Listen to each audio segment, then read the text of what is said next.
Assalamualaikum warahmatullahi wabarakatuh. Di sini saya akan menjelaskan mata kuliah biologi dengan materi genetika. Yang pertama, prinsip dasar pewarisan sifat menurut hukum Mendel. Mendel lahir di Austria pada tahun 1822 dan dianggap sebagai bapak genetika karena studinya mengenai pola pewarisan sifat. Dalam penelitiannya, Mendel menggunakan tanaman kacang ercis atau Visum sativum. Beberapa pertimbangannya adalah karena tanaman kacang memiliki masa hidup yang relatif singkat. Karena itu, mudah untuk mempelajari beberapa generasi dalam jangka waktu beberapa tahun.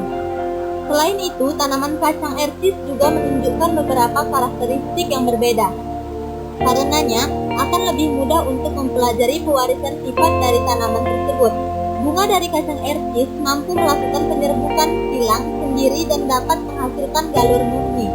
Kacang ercis juga dapat menghasilkan banyak keturunan sekaligus. Penemu hukum Mendel ini juga melakukan hibridasi, yaitu melakukan perkawinan silang dengan sifat-sifat yang berbeda dari karakter yang sama. Kemudian, tanaman yang diperoleh setelah hibridasi pertama melakukan penyerbukan sendiri untuk memperoleh generasi kedua. Penyerbukan sendiri adalah proses penyerbukan bunga dengan serbukan sari tanaman lain. Keduanya diperoleh dari biji tanaman biasa. Di tiap keturunan, Mendel terus mengumpulkan bibit-bibit tanaman. Dari percobaan tersebut, Mendel juga mengembangkan dua hukum, yaitu segregasi dan asortasi. Segregasi disebut juga sebagai hukum Mendel 1 dan berbunyi bahwa alel yang biasanya muncul berpasangan akan berpisah pada saat pembentukan gamet, di mana satu alel pun akan memasuki setiap gamet. Setelah itu, alel secara acak-acakan bersatu dengan gamet dari jenis kelamin lainnya. Asortasi yang merupakan hukum Mendel 2 berbunyi, ketika ada dua set karakter dalam hibrida, pemisah satu pasangan karakter tidak bergantung pada pasangan lainnya. Implikasi dari hukum ini terletak pada fakta bahwa pewarisan dari sepasang karakter tidak dipengaruhi oleh pewarisan dari pasangan lain.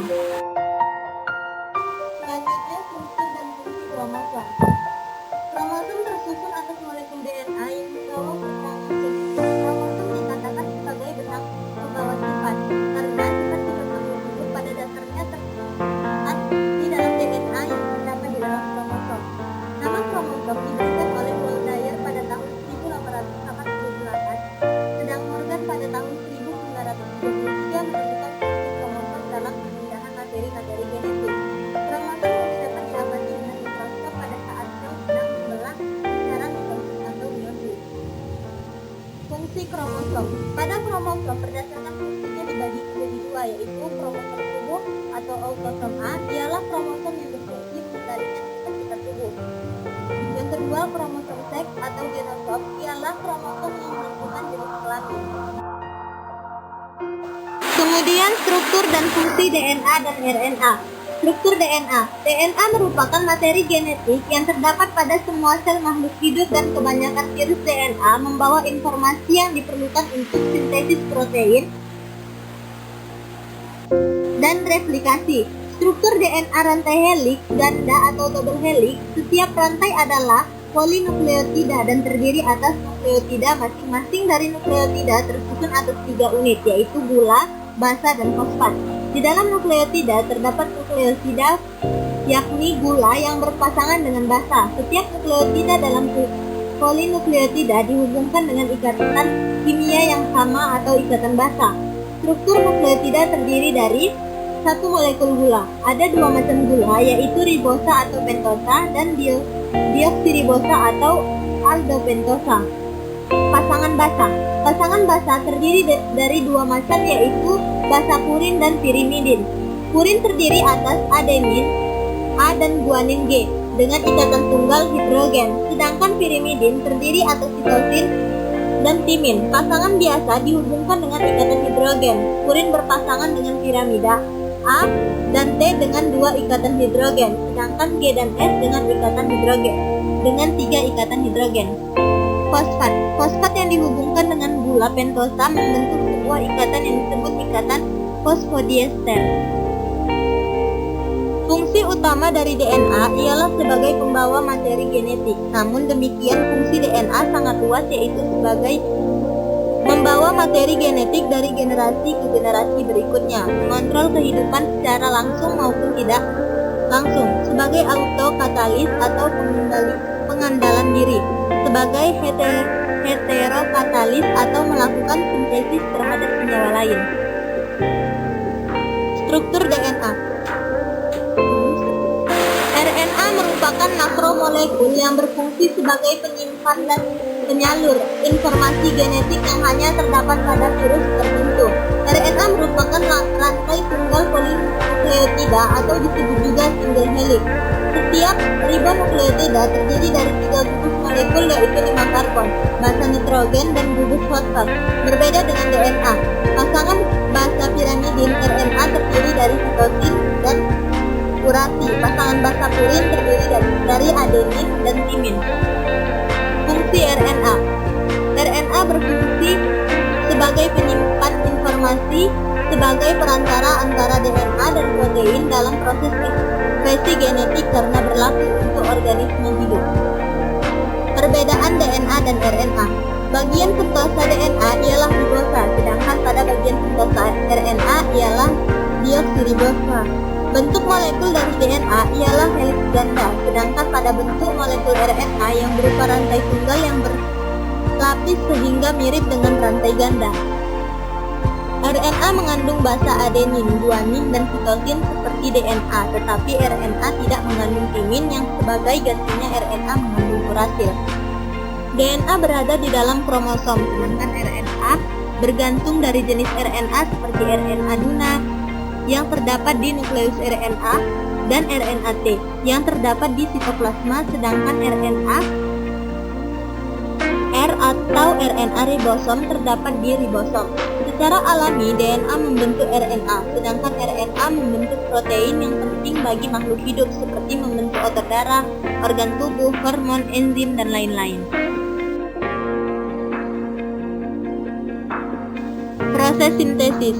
Sintesis protein, disebut juga biosintesis protein, adalah proses pembentukan partikel protein dalam bahasan biologi molekuler yang di dalamnya melibatkan sintesis RNA yang dipengaruhi oleh DNA. Dalam proses sintesis protein, molekul DNA adalah sumber pengkodean asam nukleat untuk menjadi asam amino yang menyusun protein tetapi tidak terlibat secara langsung dalam prosesnya.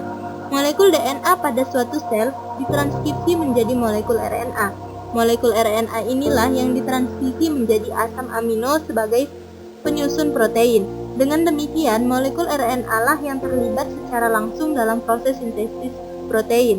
Hubungan antara molekul DNA, RNA, dan asam amino dalam proses pembentukan protein dikenal dengan istilah dogma sentrasi biologi, yang dijabarkan dengan rangkaian proses DNA membuat DNA dan RNA. RNA membuat protein yang dinyatakan dalam persamaan DNA. RNA protein seperti kebanyakan dogma, terdapat pengecualian pada proses pembentukan protein berdasarkan bukti-bukti yang ditemukan setelahnya sehingga dogma ini akhirnya disebut sebagai aturan.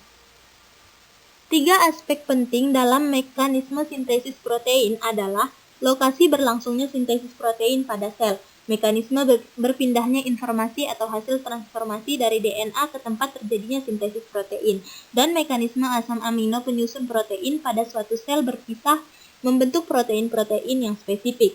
Sintesis protein berlangsung di dalam ribosom, juga nukleus, dengan menghasilkan protein yang non-spesifik atau sesuai dari mRNA yang ditranslasi.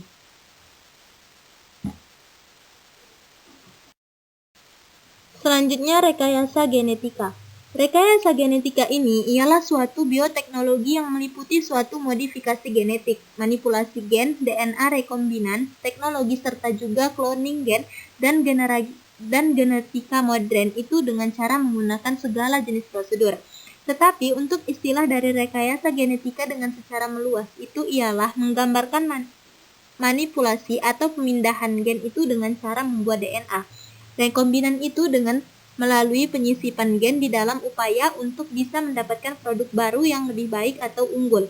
DNA rekombinan ini merupakan suatu hasil dari penggabungan 2 materi genetik yang berasal dari 2 organisme. yang juga berbeda serta juga mempunyai sifat-sifat, ciri atau fungsi yang dikehendaki, sehingga organisme penerimanya itu mengekspresikan sifat atau juga fungsi yang sesuai dengan apa yang kita inginkan. Objek yang digunakan di dalam rekayasa genetika pada umumnya hampir seluruh golongan organisme, mulai dari tingkat sederhana hingga tingkat kompleks. Organisme unggul yang dihasilkan di dalam proses rekayasa genetika tersebut ialah sebagai organisme transgenik. Lahirnya generasi genetika berawal dari usaha untuk dapat menyingkap materi genetik yang diwarisi dari satu generasi ke generasi yang berikutnya. Pada saat orang-orang mengetahui bahwa kromosom ialah materi genetik yang membawa gen, maka saat itulah rekayasa genetika ini kemudian muncul. Secara sederhana, proses rekayasa genetika ini bisa atau dapat meliputi tahapan-tahapan, yaitu mengidentifikasikan gen dan mengisolasi gen yang diinginkan, membuat DNA dan saling dari RNA, pemasangan DNA pada cincin plasmid, penyisipan DNA rekombinan ke dalam tubuh atau sel bakteri, membuat klon bakteri yang mengandung DNA rekombinan, pemanenan produk. Proses rekayasa genetika di atas praktis ialah mengadopsi prinsip dari teknik rekayasa, yaitu cloning gen. Cloning gen ialah tahapan awal dari rekayasa genetika. Di bawah ini merupakan tahapan-tahapan di dalam cloning gen, diantaranya yaitu pemotongan DNA itu menjadi fragmen-fragmen, yakni dengan ukuran beberapa ratus hingga ribuan